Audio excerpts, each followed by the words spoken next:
সুপ্রভাত সবাইকে। কেমন আছেন সবাই? আশা করি সবাই খুব ভালো আছেন। আমিও বেশ ভালো আছি। আজ বানাচ্ছি একটা নতুন রেসিপি। আর আমি কিন্তু এই রেসিপিটা কোনোদিনও বানাইনি। আজ লাইফে প্রথমবার বানাচ্ছি। কেন বলুন তো?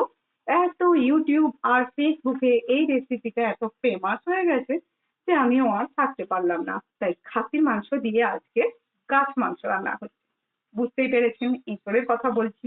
এঁচোড় তো যাওয়ার টাইমে, কাঁঠাল আসার টাইম, তাই ভাবলাম আর দেরি না করে পছন্দের রেসিপিটুকু বানিয়ে নিই। কারণ যেখানেই দেখি খুব লোভ লাগে, বিশ্বাস করুন। তাই আজকে দেরি না করে বানিয়ে ফেললাম এঁচোড় দিয়ে খাসির মাংস। খাসির মাংসের পরিমাণটা আমি 500 গ্রাম নিয়েছি, এঁচোড়ের পরিমাণটাও কিন্তু 500 গ্রামই আছে, আলুটাও সেই পরিমাণেই আছে। তো আজকে বেশ রক বগিয়ে আর টক বগিয়ে রান্না করছি এঁচোড় দিয়ে খাসির মাংস। ঠিক বলবো, অবশ্যই বলবো কেমন হয়েছে। প্রোফাইলে চোখ রাখবেন। এই যে দেখুন, মাংসের পিস